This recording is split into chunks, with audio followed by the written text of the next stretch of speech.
Antonio just prayed, and we will now go into our study for the evening, a history of the Sabbath, or the history of the Sabbath. Over to you, Brother Antonio. You have sharing privileges. Thank you.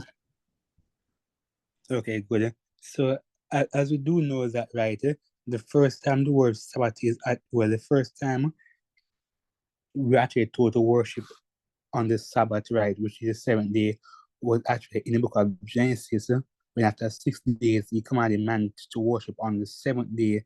That's the first time worship was introduced. And then when we go to the book of Isaiah, especially Isaiah 66, Isaiah tells us that, hey, from one new moon to another new moon, that we should worship the Lord, which is in heavens. Isaiah is telling us that from Genesis to we're in heaven, we're actually going to be worshiping God from the Sabbath.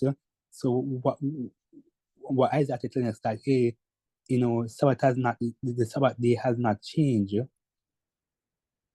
Now, Jesus, interestingly, as he was talking to the disciples, right?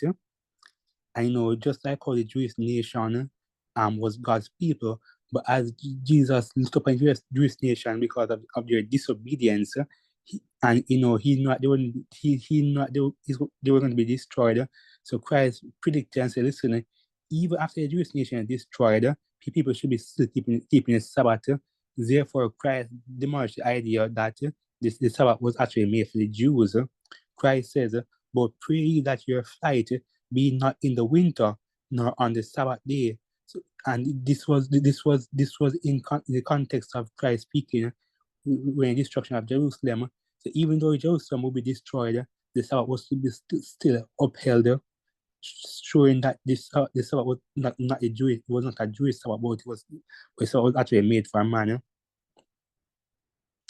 Luke 4 verse 16 says, so he came to Nazareth, where he had been brought up, and as his custom was, he went into the synagogue on the Sabbath day and stopped to read. So even Christ himself not only did he recommend the Sabbath, but he himself also obeyed and kept the Sabbath himself. Paul, the disciples of Christ, also followed in Christ's footsteps by keeping the Sabbath as the seventh day. Notice what Acts 17 verse 2 says, and as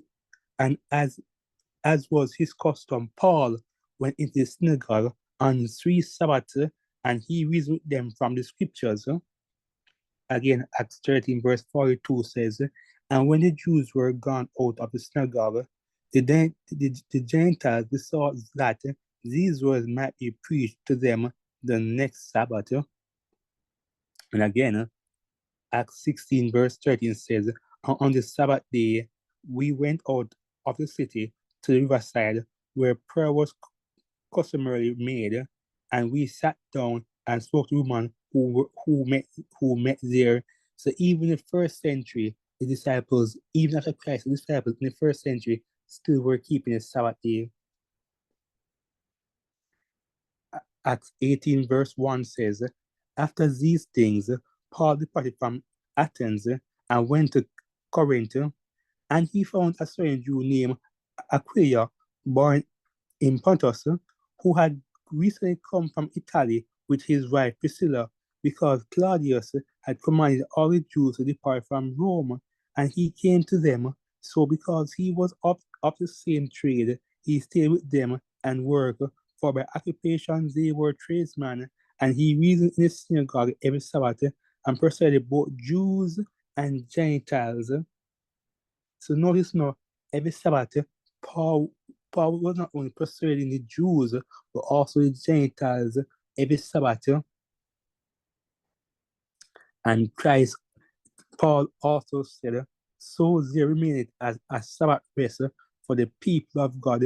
Notice now, the book of Hebrews is interesting, because when Paul the book of Hebrews, Paul says, look away from the temple, the temple, look to Christ, the temple is going to be destroyed. Don't to a physical temple, the heavenly temple. So the book so the book of Hebrews was actually prepared the Jews was actually prepared Jews for the destruction of Jerusalem, because the book of Hebrews was actually saying, stop looking to physical Jerusalem and the temple that's here, and now turn your eyes to the heavenly one.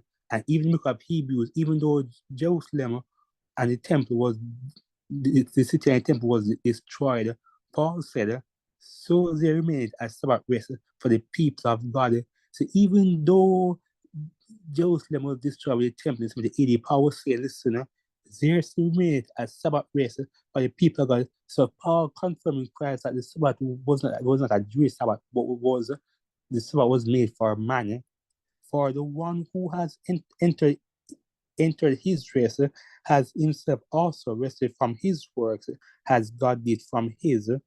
And Paul is actually quoting Genesis, where Christ rested on the seventh day. Therefore, let us be diligent to enter that rest, so that no one will fall through the following the examples of disobedience. Do we have any questions? Can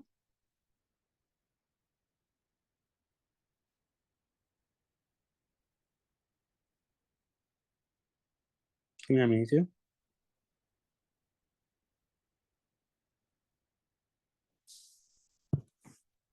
No. What did the early church follow? What did the early church follow? Renee, do you mind reading this for me, Renee?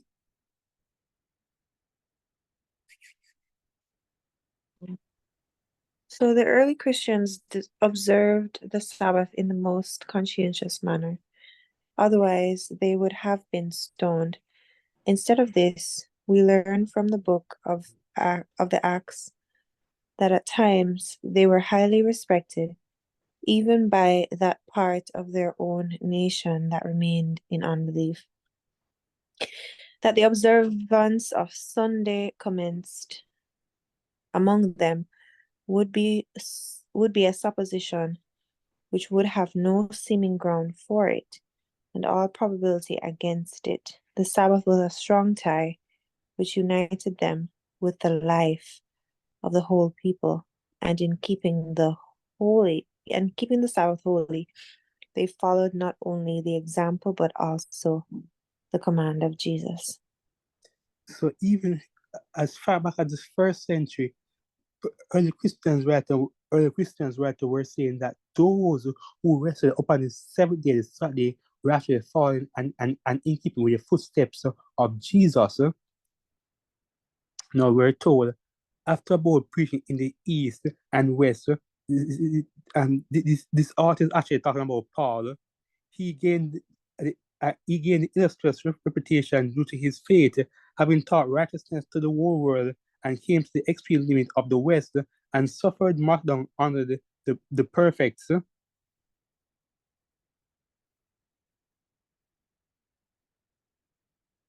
Now, this word actually, because oftentimes we were told that, I'm not sure if you ever heard before, that many Christians call Sunday the day of the Lord.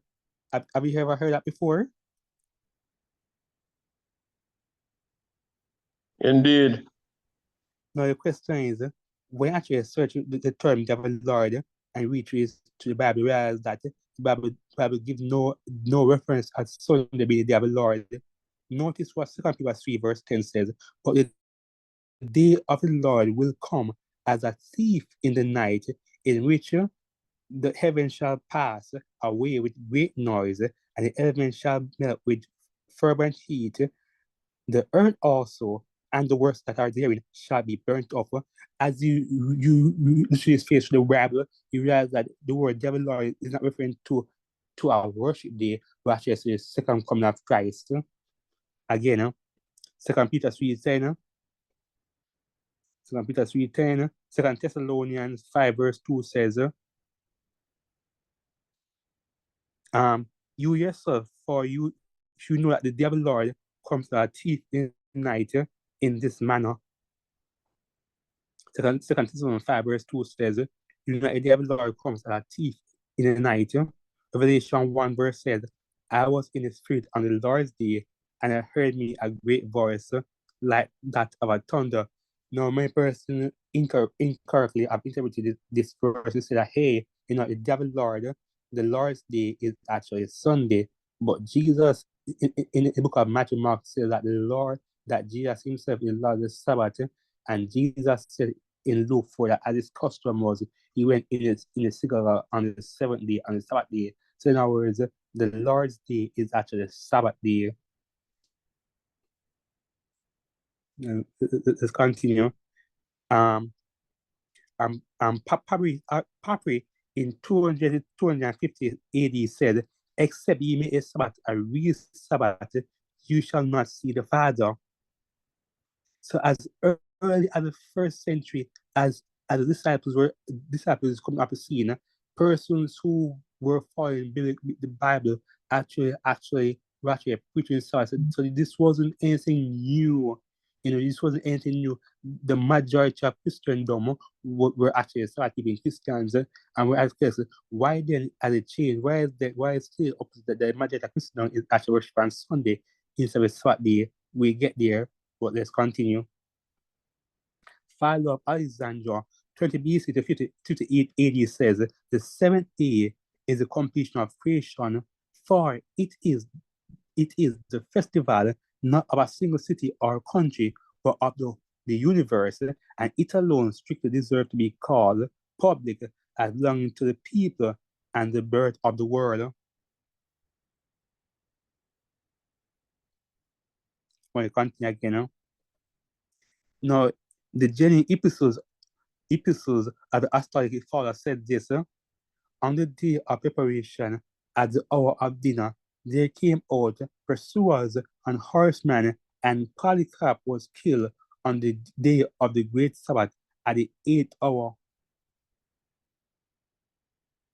Note again, notice Polycarp was also a student of disciples. Notice what Polycarp remembered. He remembered what Christ said. He remembered what Paul said. Christ says, as his custom was, he went into the synagogue on the Sabbath day and stopped to read. Acts 17, verse 2 says, based by Paul says, as his custom was, Paul went into the synagogue on these 3 Sabbaths. He reasoned with them from Scripture, and then Polycarp had this to say, on the following Sabbath, he said, hear ye my exhortation, beloved children of God. So just like how Paul and Christ kept the Sabbath, Polycarp kept the Sabbath, and eventually he was also killed for that. Now, do you remember when Paul talks about in the book of Romans, Paul talks about another gospel? Are we all familiar with that? Where Paul talks about if any man preach another gospel, let him be accursed, let him be an examiner, let him be accursed. Are we familiar with that text in the book of Romans? Yes, hello.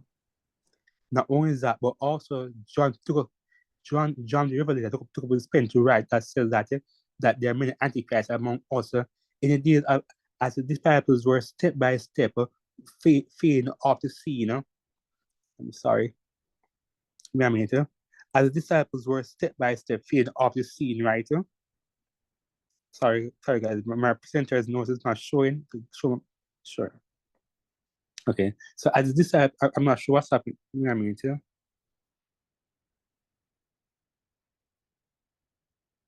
So as the disciples were step by step showing them seeing right, Gnosticism, right, actually came about, or actually making an indent into the church. And one of the things what Gnosticism was saying, not only Gnosticism denied that Christ came in the flesh, but Gnosticism also came and denied the Sabbath of the seventh day. This is what the Epistle of Barnabas said, which was condemned. It said the Epistle of Barnabas said, we keep the 8th day, Sunday, with joyfulness, the day also on which Christ rose from the dead. So Gnostics were coming, pagans were coming and said, oh, instead keeping the Saturday, we're now keeping the 8th day. So they actually changed away from 7 days to 8 days. That are 8-week calendar. And they're saying, oh, on the 8th day, that's when we actually keep the Sabbath. There was no scripture in the Bible that kept it that. And notice now, even even Ebisus of Caesarea was no fan of the Sabbath day, placed the epistles of Barnabas in the category of furious as Christian books. So even Ebius, even though he was not fan of keeping Sabbath, he was saying, listen, this book is furious. This book, you know what? I mean, not just be Sabbath, but this book itself is issues. And he said, among the spurious, must be numbered both the books called the Book of Acts and that called Pastors, the Revelation of Peter. Besides these books, the Epistle of Barnabas, and what are called the Institution of the Apostles. He continues to say, in any case, spurious he may be, it is no big surprise that the writer Barnabas, writing well into the 2nd century, endeavored to give the seventh day an allegorical interpretation suggesting a Gnostic influence. After all, by that point in time, the pressure from Emperor Adrian and anti-Jewish laws was having its effect on Sabbath observance. So Ebius it took a bit of pen to write against these Gnostics. He was saying, you know what? I mean not necessarily keep it Sabbath, or I mean necessarily be the most favorite Sabbath keepers, but these guys are false because it's plain in the Bible that said the 7 days Sabbath. How come they're not sitting the Sabbath to an 8th day? And he took a bit of pen and he condemned the Epistle of Barnabas and other Gnostic books. Let's continue. The Gnostic 8-day origin. Now, when you can read first, please, where is the idea of the 8-day come from? Because, oftentimes, in today's age, we talk about having a flexible week, and when the person come back with these 8-day concepts, 8-day weeks again, in certain countries. But where is the idea come from? When you read first, please.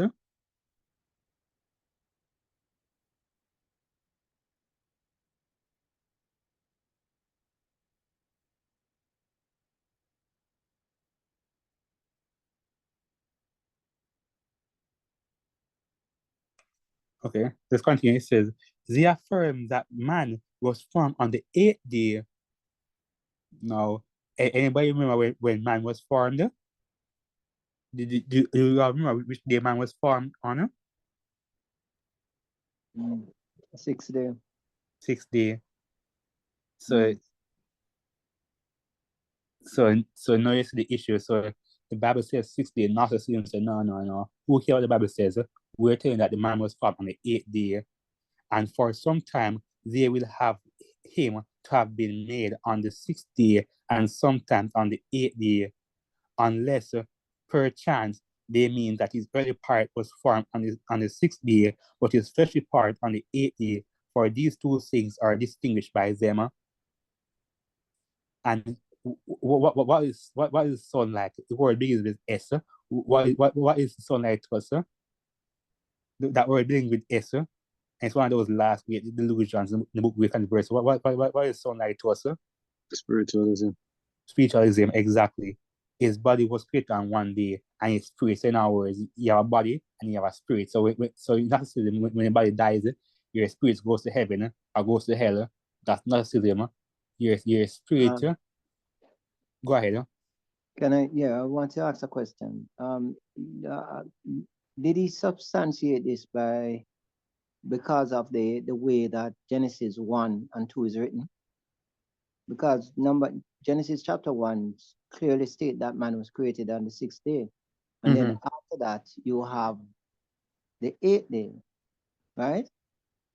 After that, you have the 7th day, Sabbath.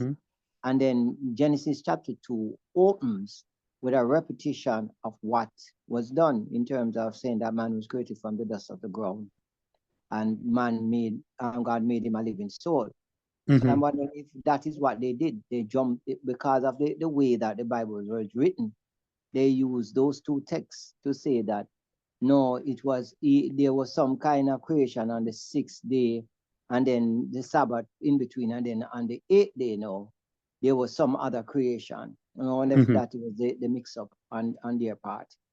Oh, certainly not. Certainly not. That's not what these guys are actually saying. That the soul is separate from the body. Okay. And that's actually a teaching of Gnosticism, that the soul is immortal, the body may die, but the soul is immortal. I can't remember the name of the god, that his soul is ghost, but the soul is immortal. Just the idea of this idea of the body being formed. So even though the body was formed on the sixth day, the body was fully functional without the soul. And then when the soul came on the eighth day, it became super functional. So in other words, it was more enhanced functional of the body. So what you're saying is that the body was still functional on the sixth day without the soul. And in the Bible, that's not correct. The Bible says that when the body and the breath of life comes, man become a living soul. So when we die, the soul ceases to exist, because the soul is actually who we are.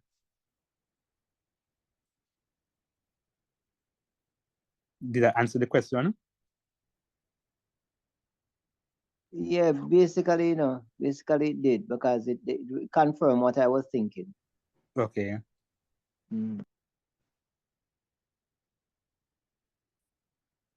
Let's continue. It says, the Gnostic 8 days origin for sun rest. It says, but the work of the Nicolaitans, do you remember somebody condemning Nicolaitans in the book of Revelation? I think it's chapter 2, when John Revelator actually condemned the works of Nicolaitans.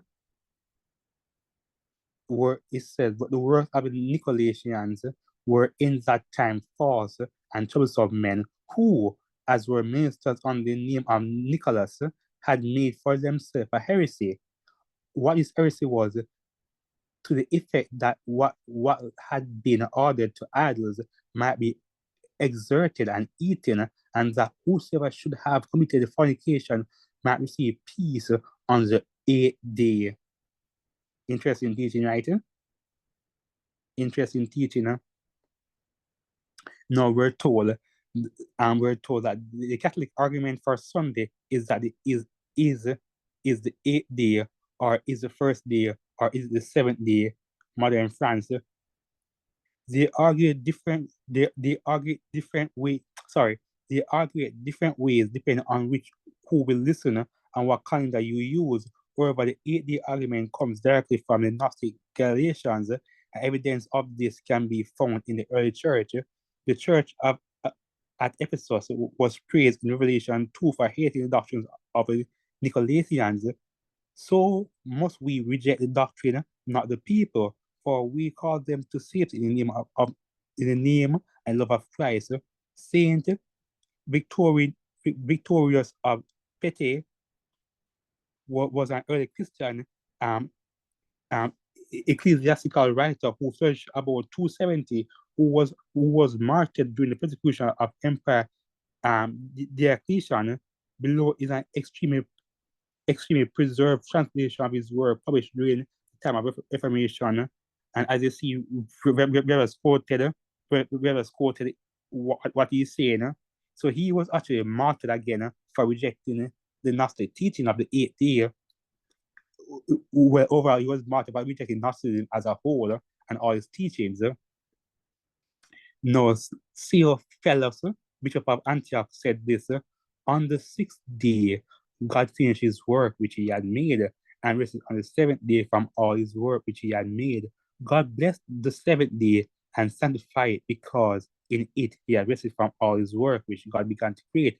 Moreover, they spoke concerning the seventh day, which all men acknowledge, but the most know not that what among the Hebrews is called the Sabbath is translated into the Greek the seventh, a name which is adopted by every nation, although they know not the reason of the application.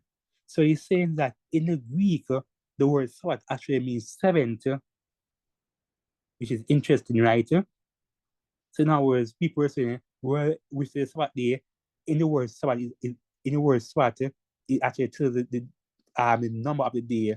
So you can't say Sabbath is number 2, Sabbath is number 3. The word Sabbath is actually linked to the numerical number 7.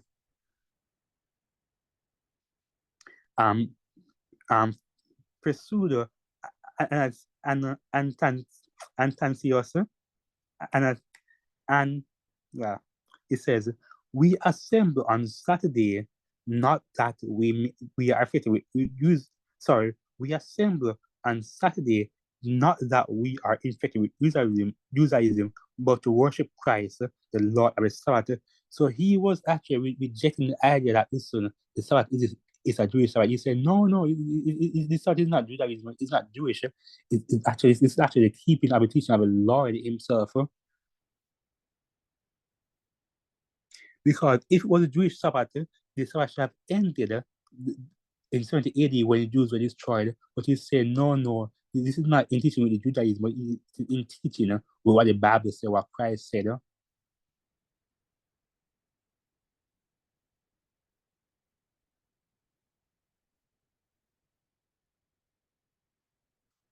Primitive Christianity also said this.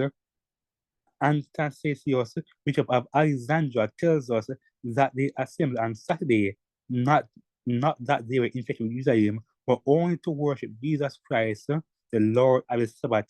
And if you're familiar with Alexandria, for persons to be actually promoting Sabbath worship in Alexandria was actually unique because Alexandria was considered to be the hotbed of paganism. One of those starting points, where Sunday worship actually flourished. So when you had bishops in saying no, he was actually a minority saying this thing. No, 3rd century Origen exponent on Hebrews 4 verse 9 said, "It is fitting for whosoever is righteous among the saints to keep also the festival of the Sabbath. There remaineth a Sabbathimus, that is, a keeping of the Sabbath to the people of God." And then he quotes Hebrews 4 verse 9.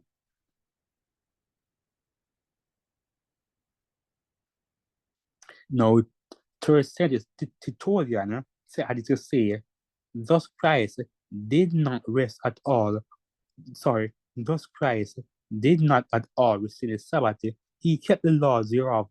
Even in the case before us, he fulfilled the law while interpreting its condition. Moreover, he exhibited in a clear light the different kind of work while doing what the law accepts from the sacredness of the Sabbath, and while imparting to the Sabbath day itself, which from the beginning had been consecrated by the benediction of the Father, and additional sanctity by his own beneficent action. For he furnished this day divine safeguards, a course which his adversary would have pursued for some other day to avoid honoring the greater Sabbath and restoring to the Sabbath the works which were proper for it. And so he's actually writing his book, his thesis against Marcion. And in his thesis, he's saying, listen, man, you know what? This is one of the errors that Marcion has.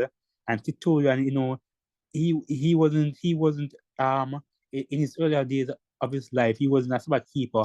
But as he came down and understood and read the Bible more, understood the truth, he also himself embrace Sabbath, and in his writings in his writings against Marcinian, he actually attacked Marcinian as this man. The Sabbath is actually a true day and not any other day.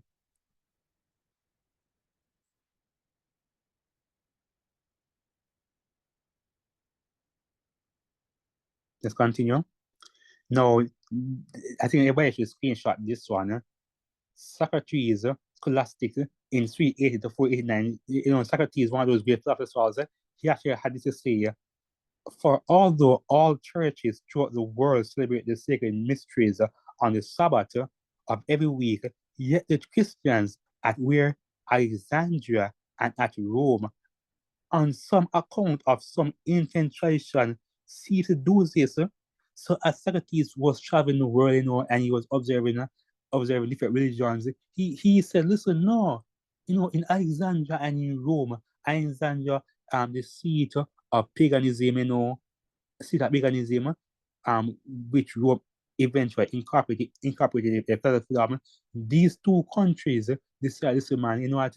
We are in defiance of these two countries, these two nations, of these two particular geographic nations. This man, we want to be Sabbath. Everywhere in the world was keeping Sabbath, except a small minority in Alexandria and in Rome, and Socrates in his travel actually had to record this. Imagine that this was so profound, Socrates, that Socrates himself had to make this comment.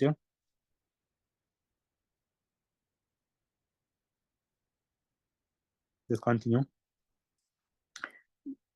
Let's continue. And in the third century, Christian had this to say, this is the argument which I have written, that the Sabbath was given for rest to every creature who are wearied by labor.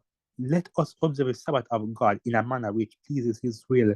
Let us enter into the Sabbath of rest in which the heavens and earth take the Sabbath rest. All creatures will dwell in peace and take rest. And the third century articulately said this, and again, as to the assertion that the Sabbath has been abolished. So notice now, this idea of people using Colossians and these other texts to say the Sabbath was abolished in the class. The Turkish Christians, as far as the third century back then, they were doing this issue, and he came forth to say this. He said again, as assertion that the Sabbath has been abolished, we deny that he has abolished it plainly, for he himself is also the Lord of the Sabbath. Now, could you read this for me? This is what Jeremy Taylor had to say in the 17th century.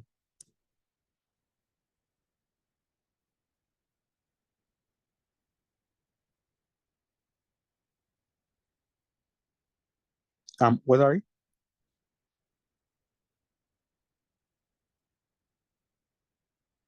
Never realized my name was ready Sure. for it.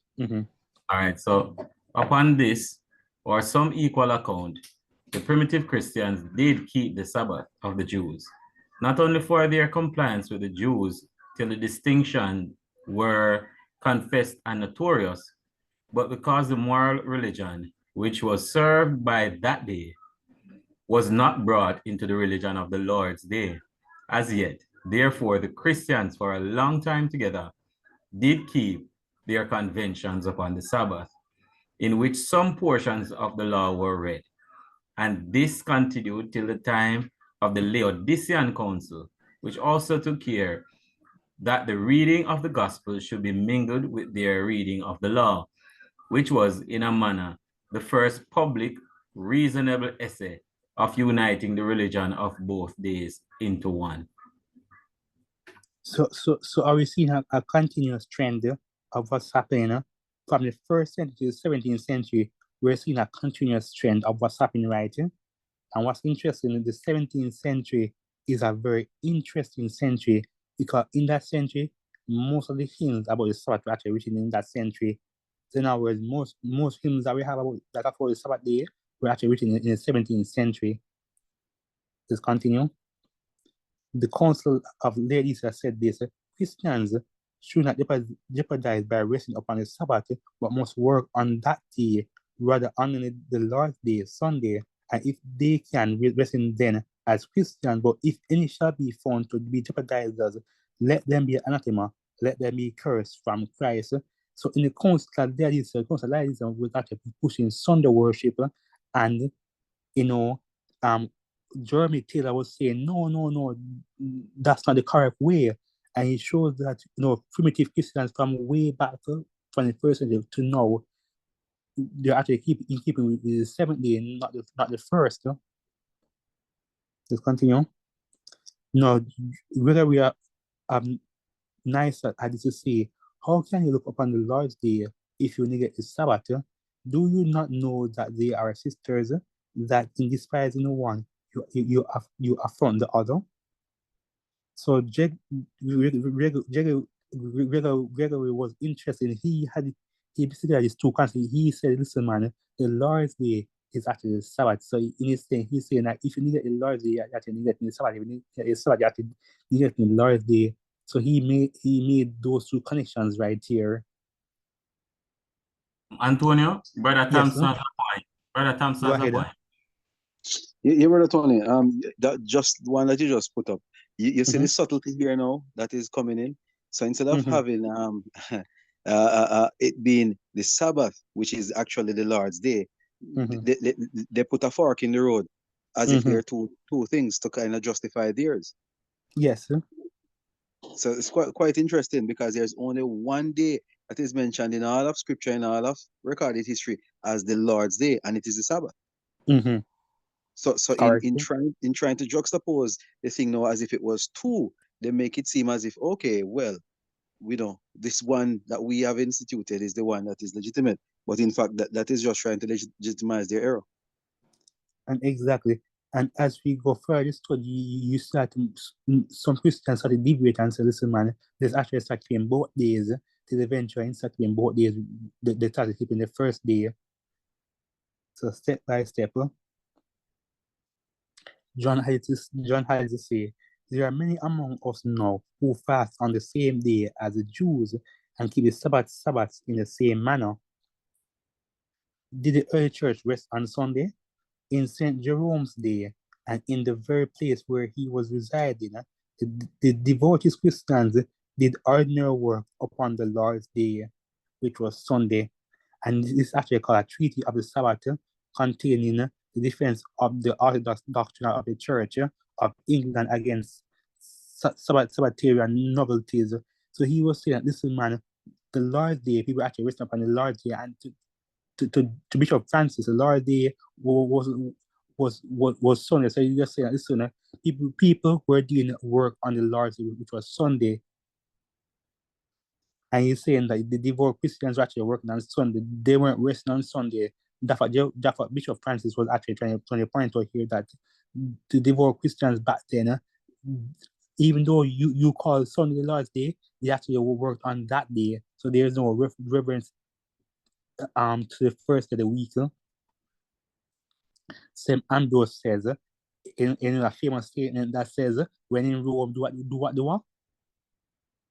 the Romans do. That statement was actually taken from St. Ambrose. He says, when in Rome, do what the Romans do. Have anybody ever heard about that statement? Yeah? It's the first time you're hearing that statement, right? Anybody heard about that statement before? When in Rome, do what the Romans do? Yeah, And Tony. yes, Yeah. Antoine, we all know that famous saying. We all know it. No, St. Ambrose, even though he said that he had this to say, I do not fast on the Sabbath day when I am at Rome. What? But you said when in Rome, the Roman do, he says, I do not fast on the Sabbath day when I am at Rome. I fast, and to whatever church you come, observe its custom, if you do not wish to make or to suffer its scandals. So you're saying, even though, when I'm in Rome, I don't follow these people by fasting the Sabbath day and keeping Sunday. Listen, we're not that this Sabbath is actually the seventh day. But in Rome, something's changed. It's interesting that he pointed out and says, again, Asterios of Amisha actually had this to say, the joining together and the concourse of these 2 days is excellent among Christians. So in our words, as Pastor said, I did not fast on Sabbath day either, Ambrose. So notice now, in the 34th century, we're seeing now that people start actually promoting both days as worship days. Instead of they actually start promoting Sunday now. So they say, oh, worship on these 2 days. They're saying now, the join together and the concourse of these 2 days, Saturday and Sunday, excellent among Christians of the Sabbath, I mean, the Lord's Day. So notice he said now, of the Sabbath, I mean the Lord's Day. That's so true. That's so true. And as you go further in study, you realize that many Christians stroke out against fasting on the Lord's Day. You know, and I show those quotations that we go inside. Many Christians were against this idea of fasting, and he said, listen, this idea actually came from Rome, and we not support it. But as you go further, so you realize that many Christians were against this idea of fasting up on Saturdays and the Sabbath day. Notice again what Amber is saying. The joining together and the concourse of these 2 days, Sunday and Saturday, is excellent among Christians. Of the Sabbath day, I mean the Lord's Day, which is in a circle, return things times return time brings about every week For as the mothers and nurses of the church, they both assemble the people and the cause of the priests to sit down together to teach them, and so both lead and impel as well the disciples as their teachers to then care of the soul. So notice now he says that the Sabbath, I mean the Lord's Day. So Asterios is actually telling us to him, the Sabbath is actually the Lord's Day. And no, Second Thessalonians tells us how Paul that exalts himself about what is called God. We're told. Notice now, notice what Pope Gregory the fifth, the ninth says. It says, according to the fullness of the power, we can dispense above the law. In other words, we are above the law. We can dispense the law. Now, what's the great read for me? Who tried to change first? Pope Sylvester, first among the Romans, ordered that the names of the days of the week, which they previously called after the name of their gods, the same Pope decreed that the rest of the Sabbath should be transferred rather to the Lord's Day, Sunday, in order that on that day we should rest from worldly works for the praise of God. So notice now, Pope Sylvester was actually the first Pope actually came and said, listen, man, listen, let's rename the calendars after our gods. So Saturn, Saturday, you know, Jupiter, we call it June, and so each day of the week was actually named after a god. And so back then it was 1, 2, 3, 4, 5, 6 Sabbath. That's what the week was. That's what the calendars and days were mentioned. Now today it's called Monday, Tuesday, Wednesday, Thursday, Friday, Saturday, Sunday. So in other words, they remove the number value and gave it words. The 4th century apostolic constitution said this: do not make the following constitution: let the slaves work 5 days, but on the Sabbath day and the day of the Lord, let them have leisure to go to church for instructions in piety. We have said that the Sabbath is on account of the church and the Lord's day of restitution. So even though back then churches had slaves, some Christians, and we know slave was wrong. Even though they're blind, they were blind on the truth of slavery. They were saying that, listen, man, even though we have slaves, these slaves need to be observed the Sabbath as well. And it's an interesting point that even though they were keeping slaves, they said, listen, the slave must themselves have priority. So I guess we're reading the fourth commandment that says the slave, the cattle, everything must have time for worship. But that's interesting, huh? And Sozo men at the 5th century, Sozo man in the 5th century actually said this: the people of Constantinople and of several other cities assemble themselves together on the Sabbath as well on the next day, which custom is never observed at Rome or at Alexandria. There are several villages, there are several cities and villages in Egypt where, contrary to usage established elsewhere, the people must gather Sabbath evenings, and although they have dined previously partake of the mysteries.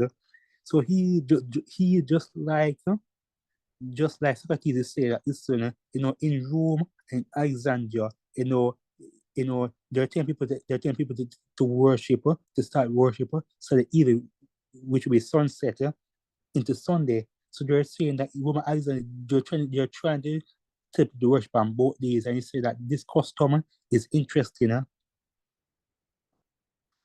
I was asked to read what Sidon Knowles said in the 5th century again for us. It is a fact that it was formerly the custom in the East to keep the Sabbath in the same manner as the Lord's Day, and to hold sacred assemblies. Wherefore, Asterios calls Sabbath and Sunday a beautiful span, and Gregor of Nyssa calls these days brethren, and therefore censures the luxury and the Sabbatarian pleasures. While on the other hand, the people of the West, contending for the Lord's Day, have neglected the celebration of the Sabbath as being peculiar to the Jews, So also Tertullian, in his apology, we are only next to those who set apart the day of Saturn for rest and luxury. It is therefore possible for the gods to have thought, as the foster sons of the discipline of the Greeks, that they would keep the Sabbath after the manner of the Greeks. I would also not refrain from telling about that Sabbatarian luxury, for how is it possible to conceal that in public characters? Indeed. So as you can see that the East were more in favor of keeping Sabbath, so back then, most Eastern countries were actually Sabbath keeping countries compared to the West, because the West was large at that time, being controlled by the Roman Empire. St. Patrick, the Seventh-day Adventist, he said this: the angel was warned to come to him, where the angel was warned to come to him every Sabbath day of the week, and as one man talks to another, so Patrick enjoyed the angel's conversation. And this is the book of um um um Mash for further. So we're talking about Saint Patrick, and Saint Patrick was repeating this, if there's that inside that angel will come and talk to him, which is kind of interesting, huh? Now, 6th century Colombia, we're told that in the throne of the British Scotland in 574 BC, he received the royal insignia from Saint Columba. 4 years before he died, Saint Columba was favored with a vision of angels, which I think it was, sorry, Anthony, I think it was 474 AD. Okay, yeah. Sorry, yeah. It says, 4 years before he died, Saint Columba was favored with a vision of angels, which left him in many tears, because he learned from those heavenly messengers that God, moved by the prayers of the British and Scottish churches, would prolong his exile on earth yet 4 years. Having continued his labor in Scotland 34 years, he clearly and openly foretold his death on the Sabbath day, the 9th of June, said this to his disciples: Dermot, this day is called Sabbath, and that is the day of rest, and such will it truly be to me, for it will put an end to my labor. Now, Catholic scholars admit Sabbatarian antiquity. So even Catholic scholars were saying, listen, man, we actually agree that, that this thing, that this idea of Sabbath is actually correct. We're told the Scots in this manner had no doubt kept up the tradition and practice of the ancient monastic church of Ireland, which observed Saturday rather than Sunday as a day of rest. So as we move from the east to the west, we're seeing, on the west to the east, we're seeing that wherever you are in the world, we're in Scotland, we're in Alexandria, we're in Rome, we're in the east or the west, we're told that persons were actually Sabbath keeping. We're told again, Sabbatarian Celtic Church, we're told that in the book, the Church of Scotland, in the book they call the Church in Scotland, we're told it seemed to have been customary in the Celtic Church of early times in Ireland as well in Scotland to keep the Sabbath day, to keep Saturday, the Jewish Sabbath, as a day of rest from labor, and Sunday commence work. So no, you also have Sabbatarian Scots. They also neglected the reverence of the Lord's Day, which was Sunday, as in other days. So he too has to insist on laboring, that he is not allowed at all. So these sects, they were actually laboring, and they were insisting in laboring on Sunday, because they didn't reverence the Lord's Day, Sunday, as it was called back then. The rest of the man, we're going to work on that day, and the seventh day, we're going to keep that day holy. Now, well, we just read this for us, because this is actually talking about 1700 years of Sunday coercion. I may ask, well, you may say, but how come now the majority of the churches actually worship on Sunday compared to back then. The majority of churches back then worship on Saturday. Well, you had actually 1,260 years of, the Bible the Bible being burnt, people that being able to read the Bible and the promotion of Sunday worship. No one don't ask to read this for us. No man, free born or slave, Goth, Roman, Syrian, Greek, or Jew, shall do any kind of work on the Lord's day, nor shall they yoke up cattle, excepting in case of necessity. But if anyone should presume to do it, the freeborn shall pay the magistrate 6 solidi, and the slave shall receive 100 stripes. And this was actually the council of Narbonne, Canon 4, 589 AD. So as far as 589 AD, laws were being passed as this man, that you shall not work on Sunday, and if you work on Sunday, you shall receive 100 stripes. So you see how many churches actually lost sight of the Sabbath keeping, because laws were in past.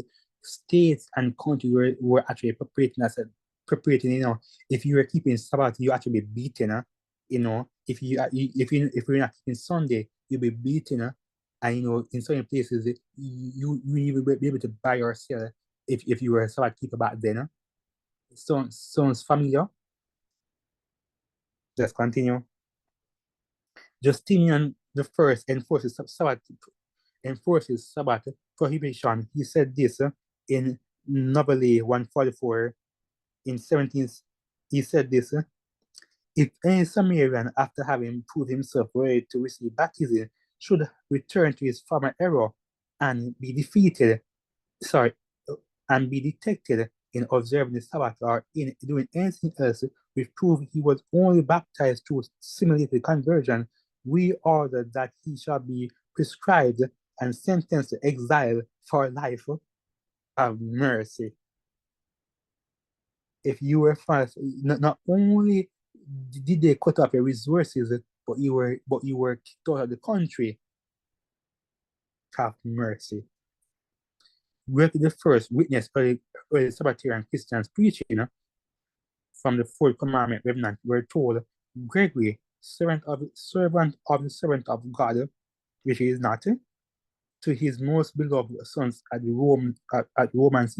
Sorry, Gregory, servant of the servants of God, to his most beloved sons at the Roman citizens. It has come to my ears that certain men of perverse spirit have sown among you some things that are wrong and opposed to the Holy Faith, so as to forbid any work being done on the Sabbath day.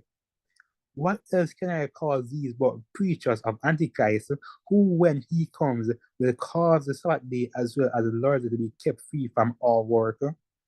Have mercy. So, in my words, if you were teaching people not to be working on the Sabbath day, what were you being called back then?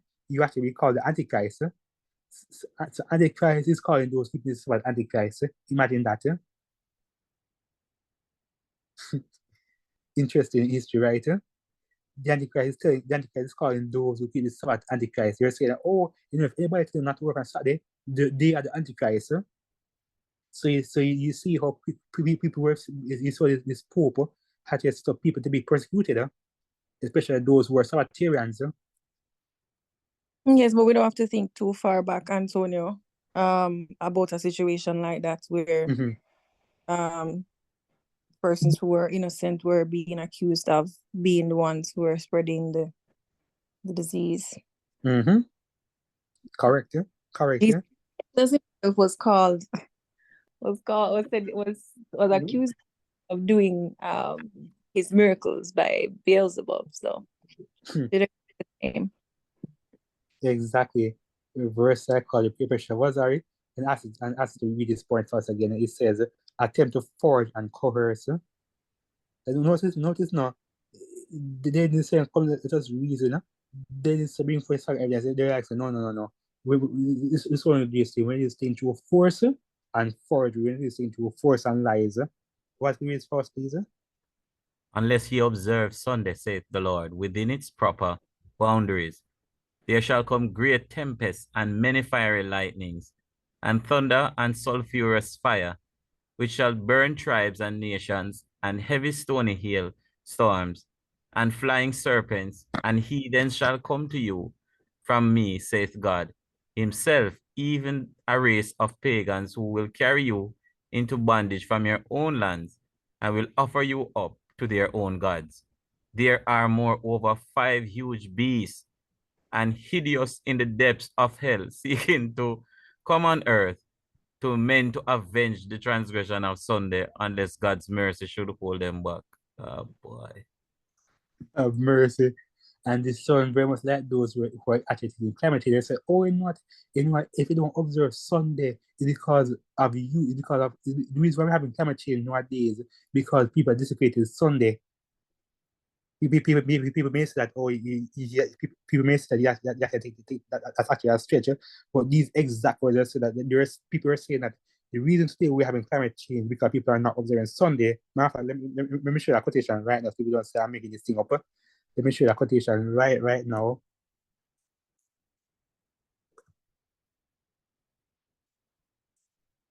Yeah, me too. The quotation right now.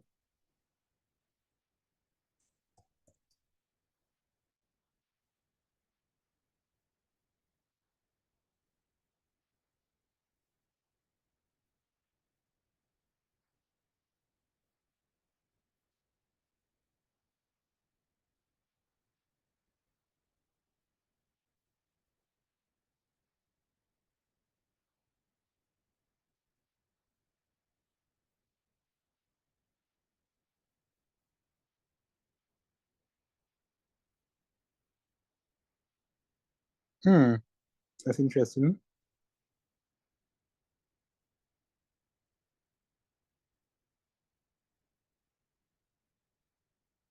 Exactly. So let's continue. So you guys remember watching Captain Planet as kids, right? And this guy says, Earth, fire, water, wind, with all your powers combined, I present you Captain Planet. Now, now the real Captain Planet has actually come. You know, Captain said the planet, Pope Francis, and this is what he had to say in encyclical.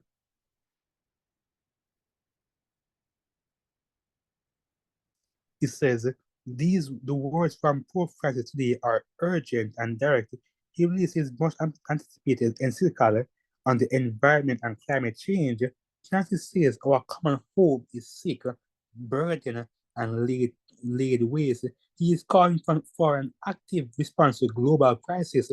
The Pope is directing this encyclical not as a Catholic, but as he puts, to every person living on the earth. We're told no before anyone raises the objection that solely the state must prevent one region from imposing its value on everyone. It is important to recognize that Catholicism offers a way of honoring religious liberty. Really? While still insisting that the social, political, and economic life should be orchestrated according to moral principles, I am referring, of course, to the natural law. A recognition of natural law not only discloses our common human morality, but sets limits to every liberty, including freedom of religion. So capitalism, they're saying that, oh, you know what, we recognize the religion, but we also want to set limit on that religion as well. Interesting, right? The church insists that people need to be generally free to seek God in order to do their best in following His will, but she also insists that this freedom can't be used to satisfy the natural law. The natural law is a revelation of God in the things He has made. It may be required of all because it is accessible to all, even without the gift of faith. Hence, it is the natural law that must serve as a divine framework for legitimate government. Interesting philosophy, but we get into this natural law argument at another time. It says, any human law that contradicts the natural law is null and void. The natural law therefore provides not only a guide and a restraint for government, but also a proper framework for religious liberty. It prevents the common good from being subverted by pseudo spiritual liberties that dissolve into license. We're told in the case of climate change, now this is the kicker, guys. Don't if you don't know anything that we're saying, try to understand this part. It says, in the case of climate change, perhaps for the first time in the world's recorded history, we're beginning to witness an awakening, not just in one country or within one group of people, but in every corner of the earth. Climate change is rapidly becoming a moral issue of our time. So between that word morality and put that word religious issue, climate change is rapidly becoming a religious moral issue of our time, and this Pope both recognizes it and wishes to help direct the church in that effort. This is the basis of the moral cause of climate change, while Francis encyclical has the potential to catalyze a great deal of action across the world when it is issued. We're told when 1 billion people hear their religious leaders call to reflect and then advocate and act on, business and political leaders will have no choice but to pay attention. The heart of a moral cause, and Francis is about to establish the central basis for one on climate change and environment. The church will hear and understand it and advocate for it. The question is, are leaders prepared for what's about to happen next? And Pope Francis said this, encyclical on climate change and inequality are uncare for our common home. So now, Mr. Pope Francis, how do we stop climate change? How can we prevent climate change? How can we take care of the earth? How can we become good stewards of the earth? Well, the Pope has the answer for you. We're told on Sunday, was there his first season?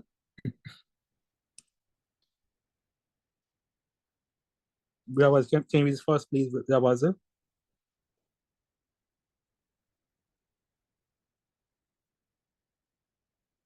Let me just read it because it says, on Sunday, our participation in the Eucharist has a special importance. Sunday, like the Jewish Sabbath, is meant to be a day that heals our relationship with God, with ourselves, with others, and with the world, and with the world's rest.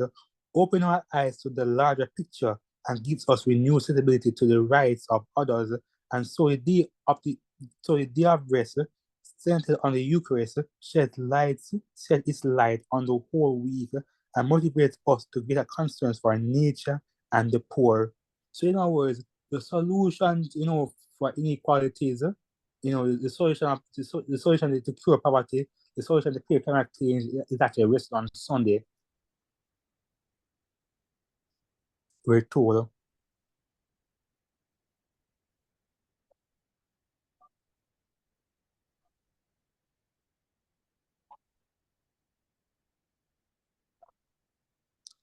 So as you can see, just like in the past, right, people were using threatenings and say, oh, the reason why you having all these bags, as Cain said, he says, unless you observe Sunday, state the Lord with his proper boundaries, there shall come upon you great tempest, many fiery lightnings, thunders, and sulphurous fires, which shall burn tribes, nations, and heavy stony hailstorms, flying serpents, and heathens shall come to you from me, said the Lord. Even a race of pagans will carry you into the bondage from your own land and will offer you up to their own gods.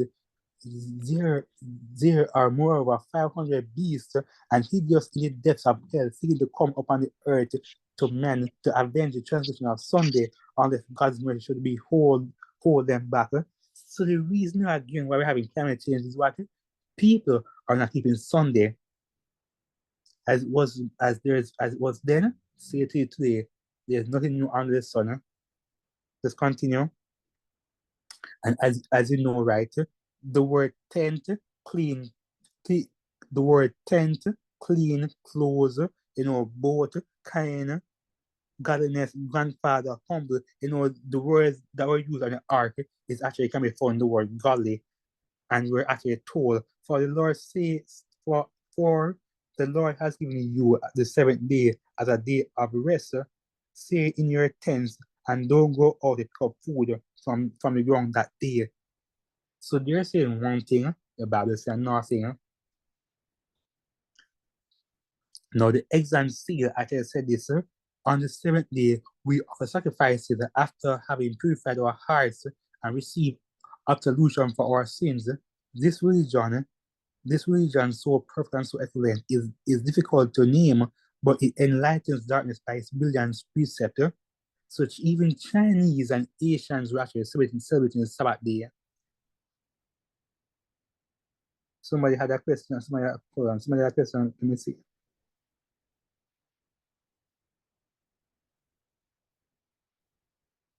And is saying he or she doesn't understand the 10th slide. This slide is that it's talking about Rihanna. Is it this current slide or the one previous before it? You mean this one? Okay. So basically, the word godly rights, in other words, the word 10, 7, clean, the word ark, all these actually preserved in the Chinese language. So godly, is similar to 10, 7, and clean. So in other words, if you look at the I'm trying to remember that word, but for those who study language, is it epidemic? No, not epidemiology. The etymology. If you look at the etymology, Etymology. The study of words and languages. When we look at the Chinese languages, the same words, 10, clean, clothes, boat, grandson, godliness, all these ideas of the ark, the idea of the ark and of the flood were preserved in the Chinese language. So the Chinese language, proved that they were actually a historical flood. If I study how the Chinese language was written, it preserved the idea of the book of Genesis. Was that clear, Rihanna?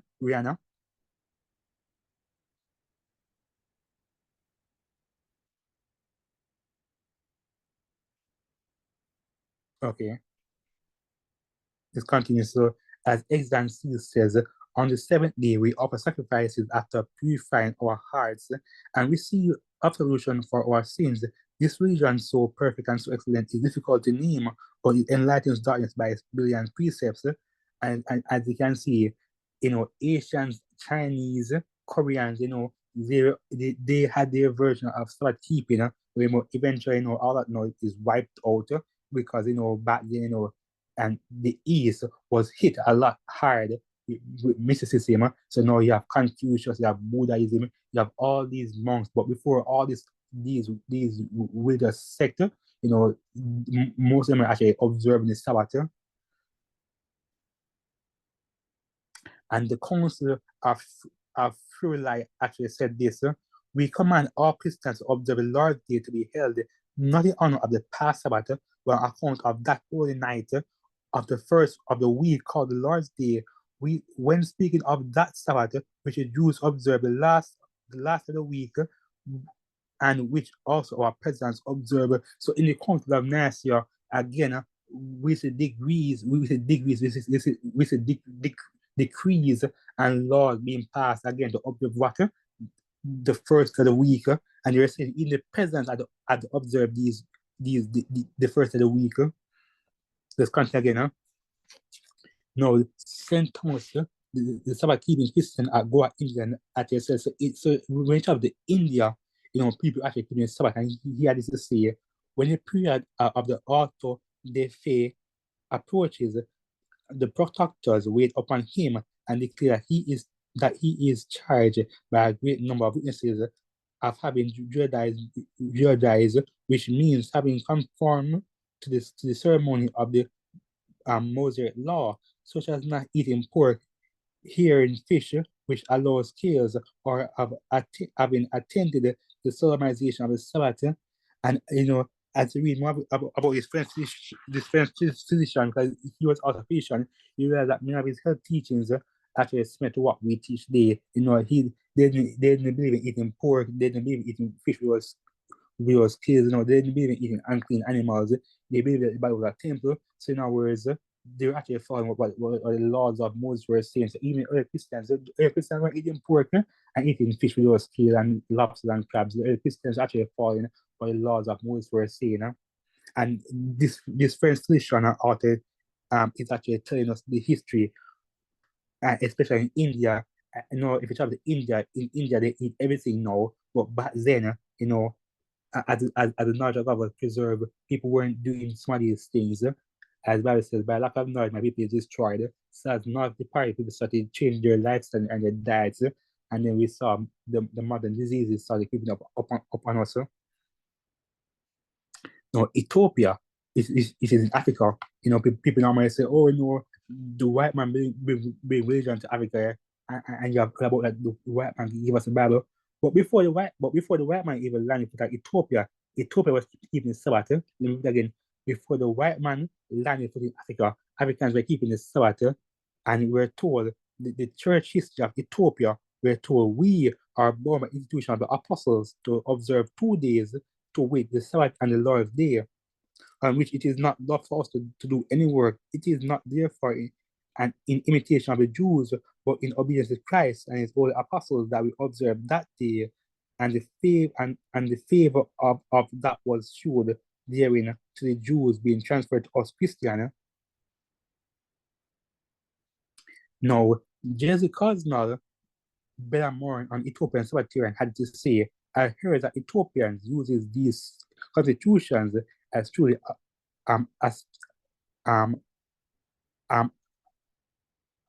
apostolic, and for the reason of being more mistaken about the worship of the Sabbath and Sunday concerning the ministers of their sacraments of baptism and certain other dogmas. For the 7th chapter of the book of the book 24, they command to observe the Sabbath. So as this was traveling to the continent of Africa, he realized that even Africa, you know, especially Ethiopians, they were actually people who were actually keeping the Sabbath there. So gone are the days that the idea that the white man brought the Bible to us. The Bible was in Africa. The scriptures were in Ethiopia, in Africa, before it was enslaved, before slavery began. Now we're told in the 9th century, 40 actually said this, but he observed the Sabbath day with the Jews and the Lord days with us. You seem to imitate with us, with such observance of the sect of the Nazarene. And as you know that Jesus was also a Nazarene, and as Peter is saying that this is the Nazarene were actually those who kept the Sabbath day, and thus he's saying that you know people are actually keeping the Sabbath day in the 9th century as well. We're bringing this presentation to a close. Orthodox schism contention, we're told, for we are commanded also to honor the Sabbath day equal with the Lord's day, and to keep it and not to work on it. So as we move away from the first and down to it, you will see now both days are now being uplifted, but as we go, so as we come down to our time, it's like first day, 2 days are now being celebrated. And as we come down to our time, we realize Sunday eventually took its place. But back then, in its trace from the early Christians, the primitive Christians were only keeping the Sabbath day only, and not both days.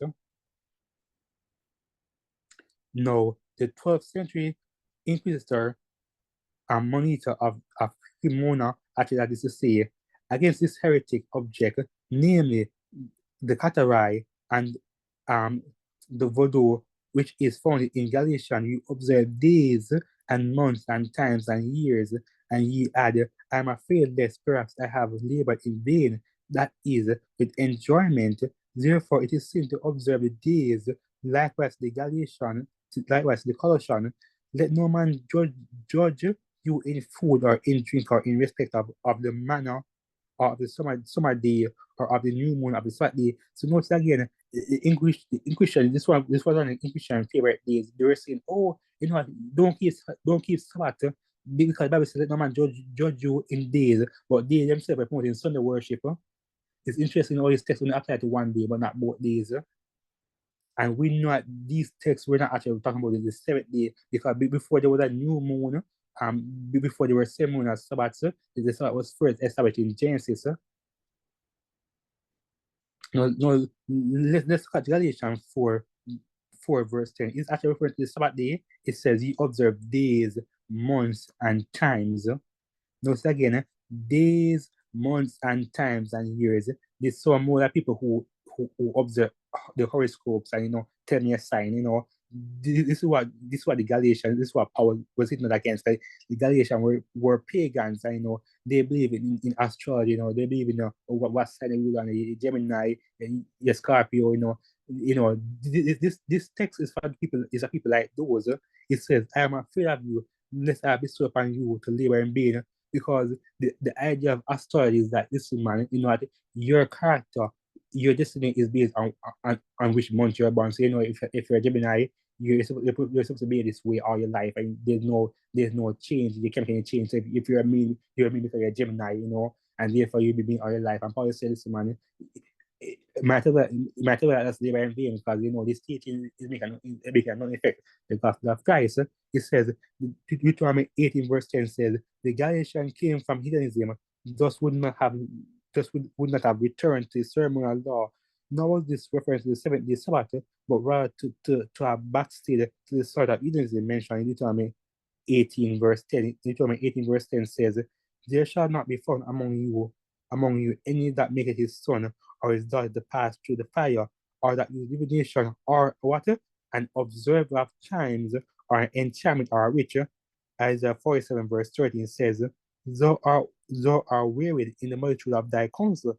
Let know the astrologers, the stargazers, the monthly prognosticators stand up and save thee from these things that shall come on thee. So again, Isaiah and Moses Moses was against the use of astronomers and those that use months and days to determine the future and people character, as what we see now in astrology and these signs and these symbols. Now, the 12th century interpreter monitor of ceremonies is again, and he also tried to use it during the statement, the science of Walden's disease. And we know the Walden's disease originally were actually what we keep in church. No, they're not keeping Sunday. Against these heretics, namely the Cathai and the Walden's, it is that we find what is written in the book of Galatians. You observe days and months and times and years, and he adds in verse 11, I'm afraid lest perhaps I have labored in vain, that is with enjoyment. Therefore, it is a sin to observe days, except it's not a sin to observe Sunday to this guy, but it's a sin to observe Sabbath day. Likewise, the Colossians, let no man judge you in food or in drink or in respect of holy days or of new moons or of Sabbaths or of the Sabbaths. Now, Jesuit executor Francis Pedini on Walden started to say, many used to think it in Sabbatitati came from the Sabbath, and that day Wardens observe the Sabbath according to the custom of the Jews. So just like the judge is saying that this the Sabbath day actually came from in Sabbatitati. That's a translation. And they're actually saying that the early Walden's disease, not the one that we have now, from the Walden's church, no word from Sunday, but the early Walden's disease were actually observers of the Sabbath, as was with the Jews. Now, Walden's disease commandment keepers were told not a few celebrate the Sabbath with the Jews. So the Walden's disease actually celebrating the Sabbath with the Jews back then. And the Pasaganese, which were actually the 12th century Walden's disease, were actually Sabbath keepers. Not a few, but many know what are the errors of these who are called Pasaganese, which were Walden Z, it says, first, they teach that we should observe the Sabbath. Furthermore, so increases their error. They condemn and reject all the church fathers and the whole Catholic Church. Have mercy. Now, Waldensians, Waldensian Sabbatarians, it says, not because they were circumcised, but because they kept the Jewish Sabbath, they were called Waldensians. The Waldensians were called in Sabbatati. Now, church and state regulation of commerce, what was it? Can you read first, please?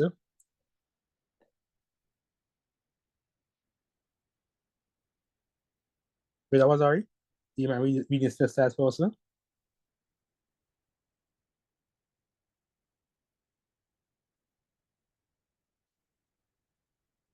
Okay, he's on a break. Okay, so let's continue.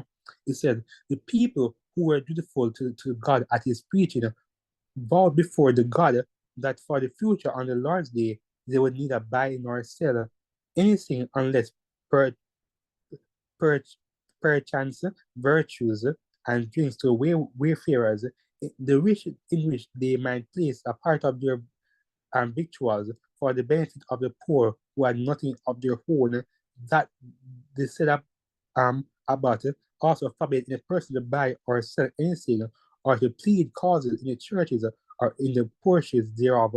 So in other words, even back then, the persons could not be buying or selling on Sundays, and today we call those Sunday blue laws, which many stores and churches are which many stores and workplaces are actually closed on Sunday because laws and even in certain countries, laws on the books that say you can't work, you can't even stand straight on Sundays. Let's continue. Who tried to coerce or who tried to force buying and selling? Revelation 13, verse 17 tells us that there's a power at the end of time that's going to tell you that you can't buy or you can't sell. And I wonder what is Pope. I wonder what this power is. Well, Pope Alexander III actually identified this power, which is actually the Roman Catholic system. They said, neither let any comments be held with them in selling and buying, that the comfort of humanity having been lost, they may be compelled to return from the errors of their ways. No one should assist them to not, no one should assist them, no, not so much as to exercise commerce with them in selling or in buying, and forbade under an anathema that any should presume to keep them in their houses or on their lands, sustains them or transact any business with them. So in other words, the Pope was saying, listen, anybody who's keeping the Sabbath, listen, don't even buy or sell with them. Don't even offer them space on your land. Don't even sustain, don't even give them any food. Don't even do any commerce with those who are keeping the Sabbath. And so now you see why, now you see why, because these laws were being passed. Now you see why many churches now oppose Sunday, because the true knowledge of the Sabbath day was actually being obliterated through law, through a union of church and state. Just continue. Civil prohibition on buying and selling, and buying and selling. It says, Reverence William the Conqueror, he made all the land of England tributary to the Roman pontiff, and did not allow anyone in his power to buy or sell anything who was found to be disobedient to the apostolic see. And so in other words, again, the conqueror, he made everybody in England, not buy or sell, if they were not following what the church at this time was saying, and the church at the time, and that was country. Is somebody saying something?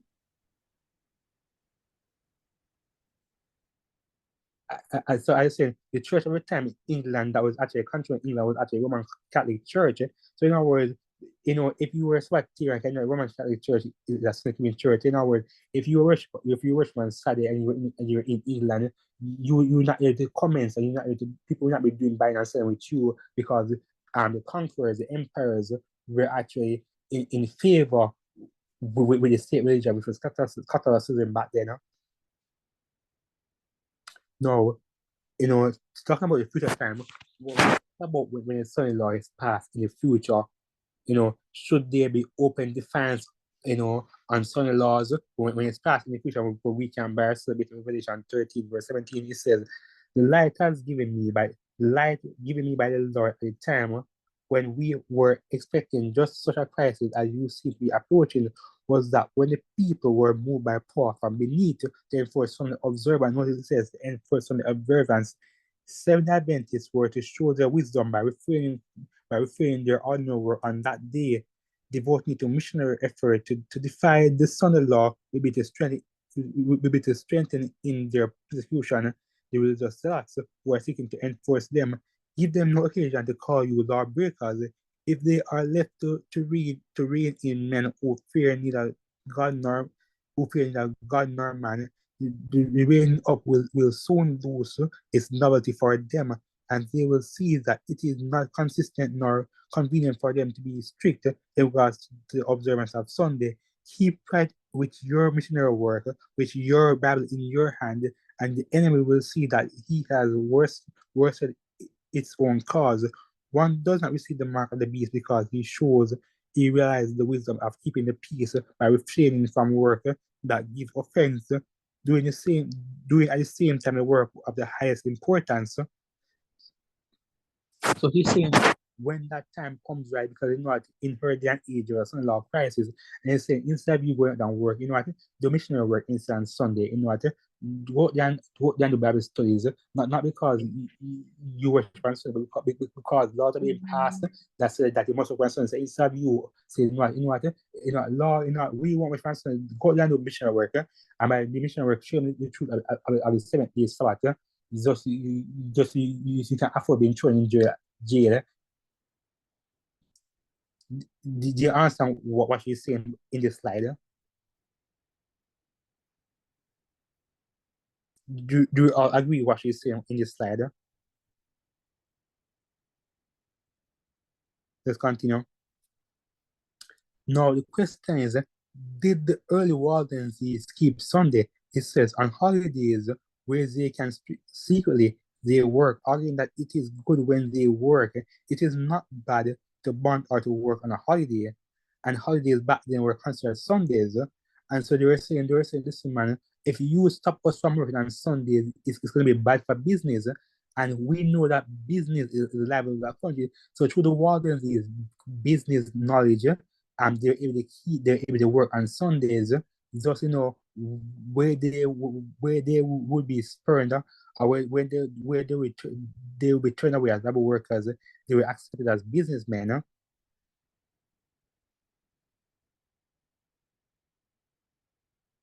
15th century, the Picardian Waldensian Sabbatarians in the 15th centuries, Waldensians actually keeping the Sabbath, and we're told Tor Lopin upheld that the Saturday must be celebrated instead of Sunday. So Waldensians were one of those consistent Christian group who were saying, no, we're not celebrating both days, we're only celebrating one day, which is Saturday, which is Sabbath. But as we come to our day and age, we realize that they know have forsaken Saturday and know it's still that Sunday in church. But back then, all the Waldensians were actually keeping the entire Sabbath, which was Saturday. Just continue. They celebrated the Sabbath instead of Sunday. They celebrated the Sabbath on Saturday again. The Inquisitor recognized Waldensians' rejection of the Roman authority. It says, however, it is a matter of their blindness over the change of the Sabbath that they do not recognize the authority of the Roman and Apostolic Church. The Sabbath was passed down with a celebration not seen anywhere else in the world. So in the East, when it was time for the Saturday, they would celebrate. They would celebrate. It was like going to a wedding. When the Sabbath was done each week, people were celebrating this day as if they were going to a wedding. It was so solemn. People would dress up. People would dress up and come to churches, come to assemblies in their best world attire. It was so very. People were saying, "Wow, what made the Sabbath so special. And as Marco Polo said, or Marco Polo, he said this: the Sabbath was passed down with a celebration not seen anywhere else in the world. And not only that, but you also had Sabbath keeping lords in the 14th centuries.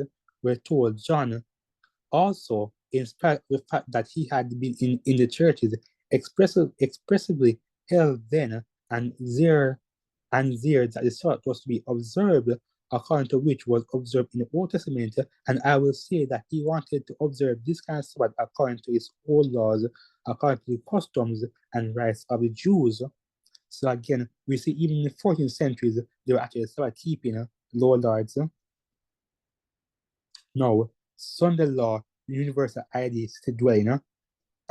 Renee, I want to ask you this for me, please.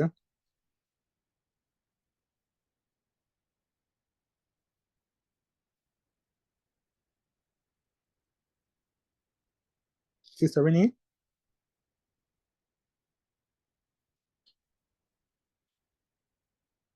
Let me a minute, guys. Give me a minute.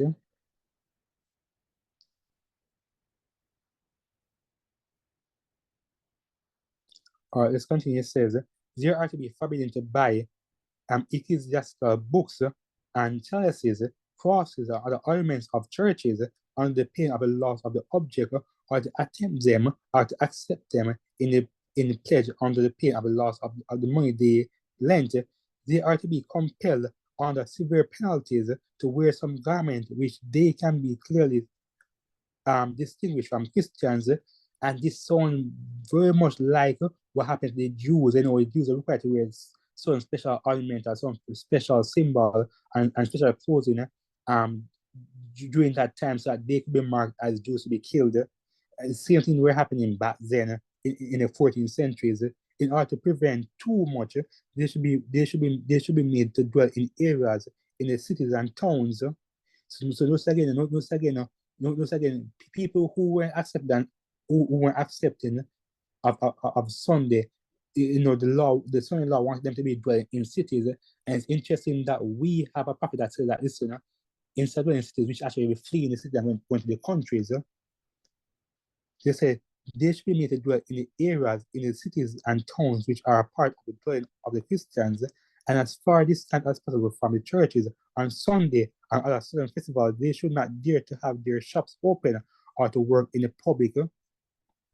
So it's interesting time back then that that if people were living in cities back then, they couldn't be doing commerce, but if they had moved from city to country, they could do commerce freely, as it was back then, so shall it be in the future.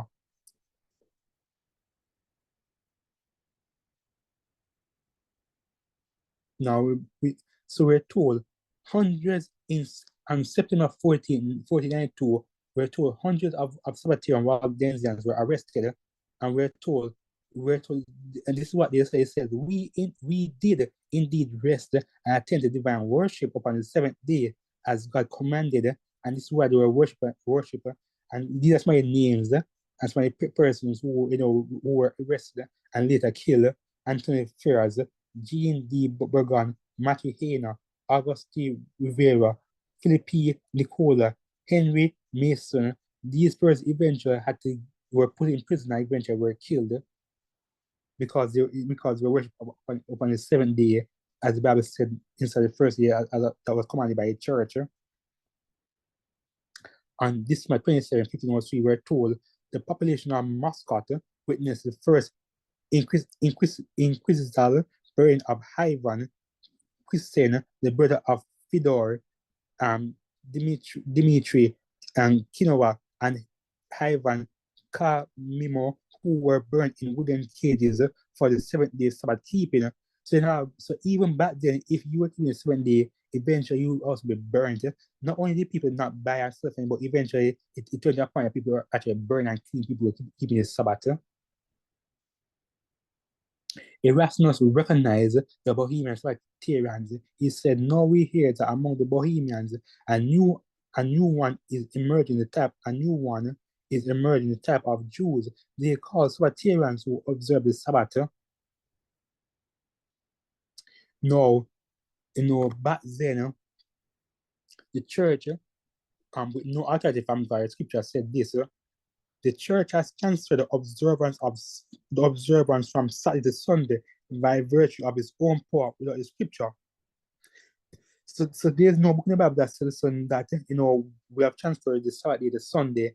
The church said listen, we're that based on what we think, based on what we feel, based on what we think has happened. The church also said if Carl this were to write further about the Sabbath, Sunday would have to give way, and the Sabbath that is to keep Sunday must be kept holy. Eventually, Martin Luther, who rejected the Sabbath, as he came close to the end of his life, whereas he also started to play cynical, he himself also started to maybe observe the Sabbath as he got near to the end of his life. So even though Martin Luther might have rejected the Sabbath at the beginning of his life, at the end of his life, in his later works and writings, he started to teach and oppose the seventh-day Sabbath. Martin Luther used to say, it says they alert the Sabbath change into Sunday, the Lord's Day, contrary to the Decalogue or the Ten Commandments as it appear. Neither is there any example more boasted of than the change of the Sabbath day. Great say is the power of the art. Great say they is the power and the authority of the church, since it dispenses with one of the Ten Commandments. Likewise, cite that the Sabbath has been changed to Sunday, contrary to the Decalogue, as they see it. Neither is there any example more hyped and cited than the change of the Sabbath day, and they therefore wish to preserve the great authority of the church, since it has dispensed with one of the Ten Commandments and altered something in them. And so this was one debate in the Reformation, that the church said that we have dispensed with the fourth commandment, and so instead of observing the seventh, we command to observe the first. And so this debate happened for centuries. And in Martin Luther's final Reformation, he had to say, he said, although therefore man lost the knowledge of God by sin, yet God will that this command this command concerning sanctifying of the Sabbath should remain. He will that on the seventh day both the word should be preached, and also those other parts of his worship performed, which he himself instituted.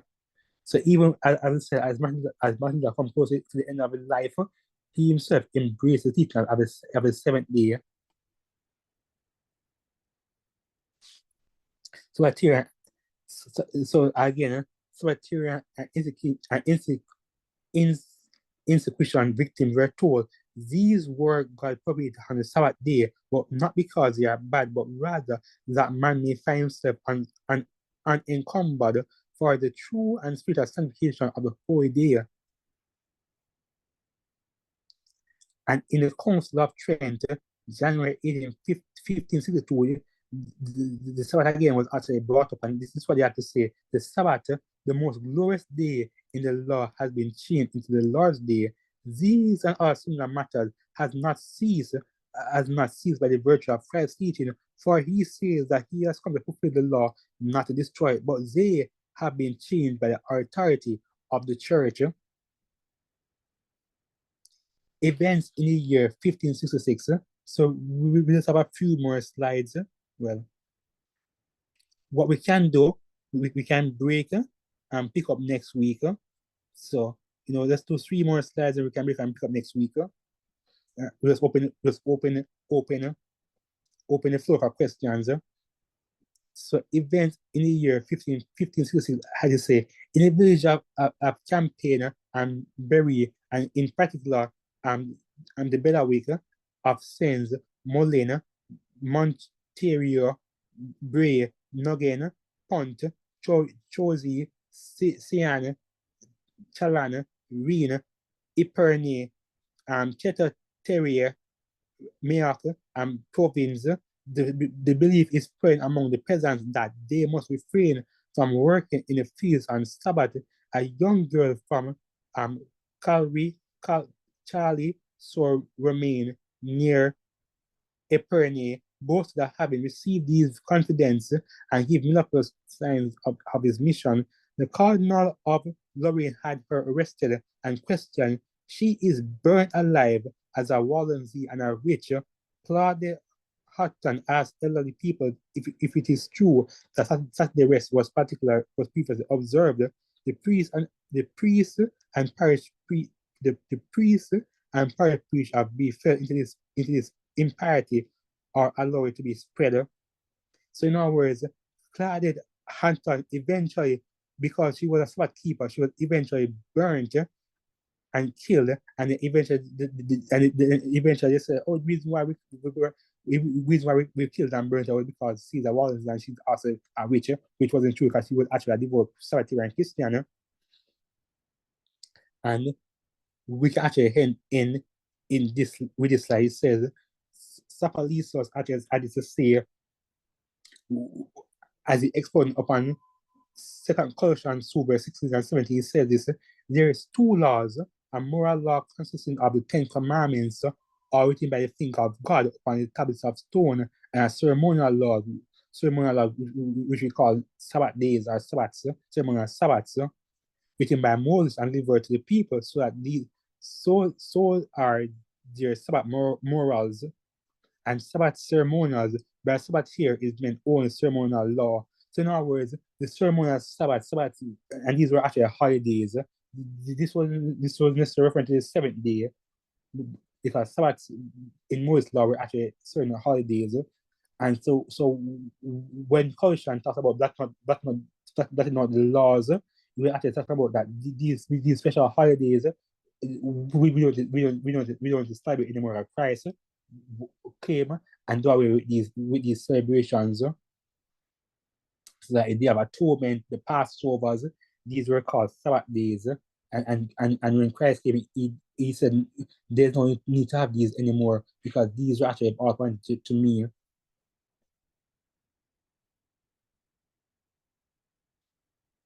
So let's stop here and take questions. Are there any questions, any comments?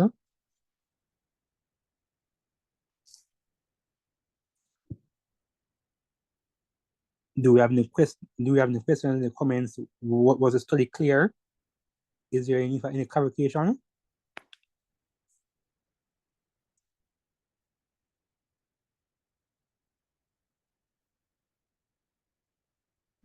Yes, Brother Antonio, the study was clear for myself. I'm not sure about anyone else, but yes. Did we find it beneficial? Yes, definitely. Were there any high points? Were there any high points in the studies for you guys? Anything that's that might have popped up that you said that this is actually interesting, or I didn't know this.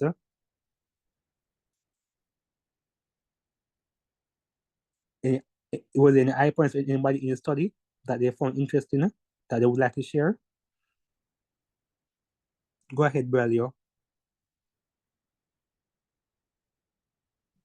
Well, I had my hand raised to really just acknowledge what you were saying first.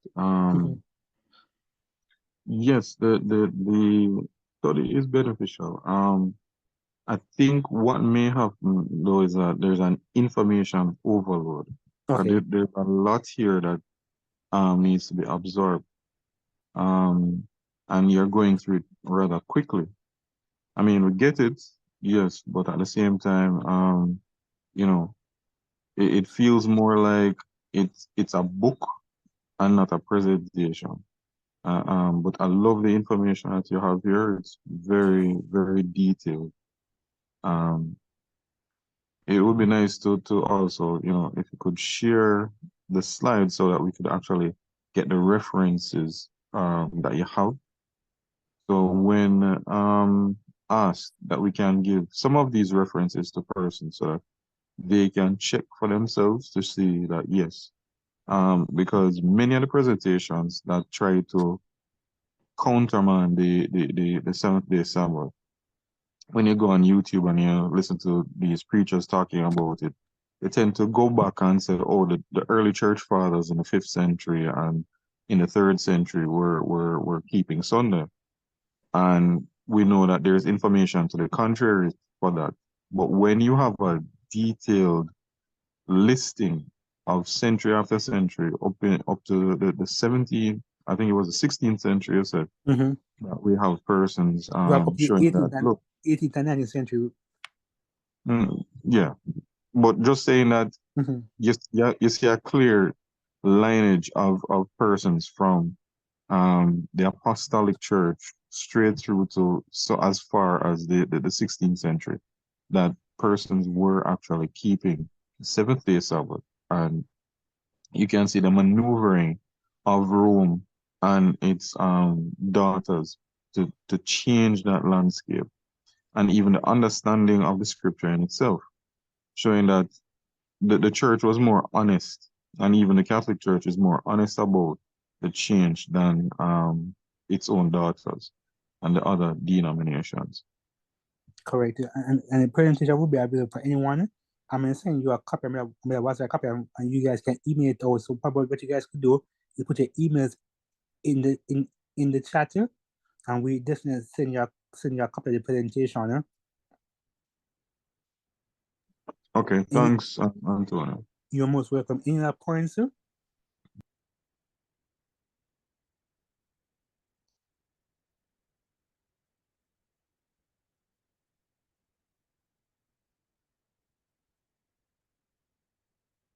Any comments? Anybody else want to share?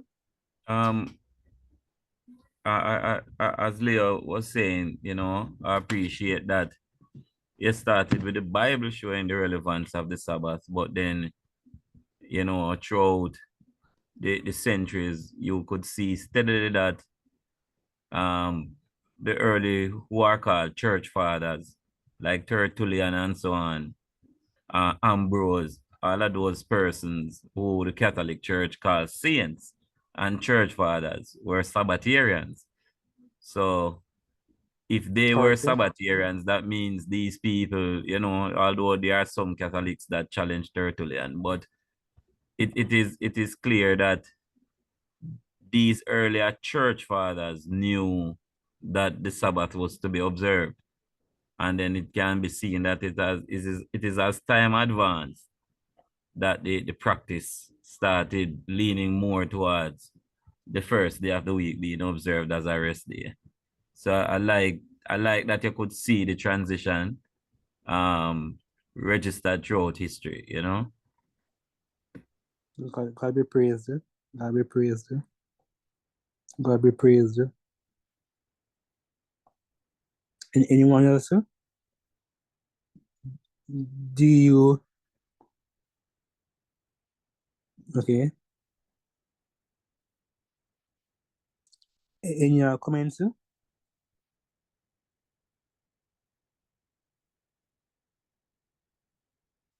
If not, we can let what's the closing prayer if there's no comments. Or anybody, if anybody doesn't have anything to share, we just let what's the close up in prayer for us. Was your mind in honor then? Let us pray. Righteous Heavenly Father, as we have learned the history of the Sabbath, Lord, help us as modern Sabbatarians to learn from history, because those who do not learn from history are doomed to repeat it. Lord, we see the transitions made. We see how the Sabbath was a day of burden. The Sabbath became a point where people were encouraged to fast and to lament on the Sabbath. And gradually it became a day where persons did not even look forward to it. They didn't call it a delight anymore. And eventually that gave way to Sunday being a more favorable day. Lord, sometimes we make these very same mistakes, and we add burdens to this day that was intended for our rest and refreshing. And we ask God that we will not repeat history. We will learn from the mistakes of those before us and call this wonderful day of rest a delight, a time of refreshing from the presence of the Lord, a rehearsal for eternity.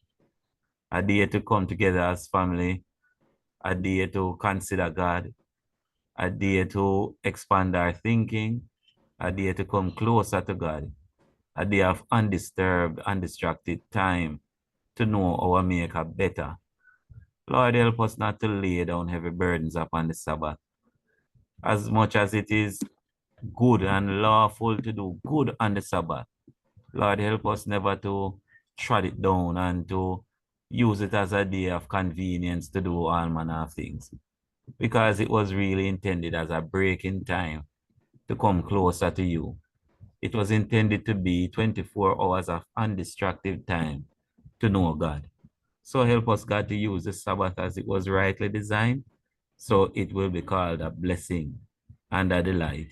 In Christ's name we pray. Amen. Amen. Amen.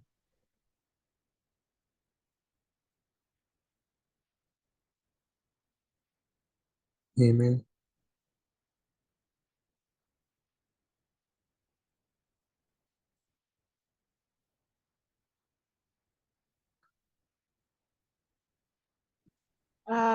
Good night. How will the PowerPoint be shared? Could you repeat, please? Sure. So I'm gonna send a copy to Wazari, and also if I'm to email you a copy of the presentation, I can also email it to you. But with a Wazari and Brother Leo, they're in position as a presentation as well. So you can reach out to any of us. So you can reach out to Wazari, me, or you can even email a chat, and we send it off to you as well. Okay, thank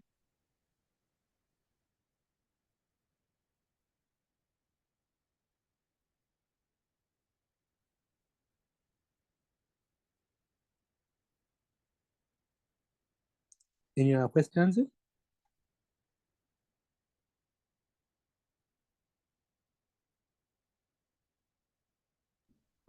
Tomorrow morning, just want to put out a reminder that we continue in the 9th chapter of Daniel.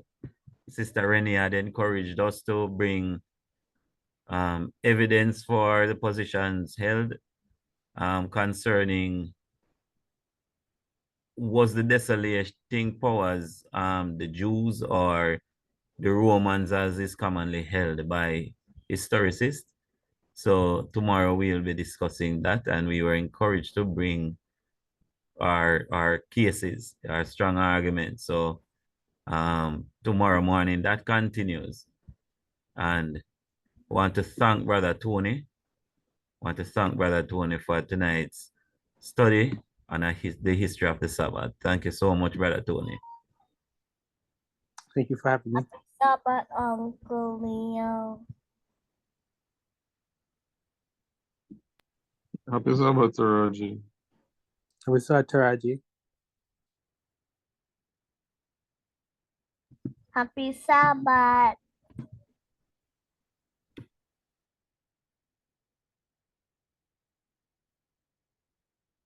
Happy Sabbath, Taraji.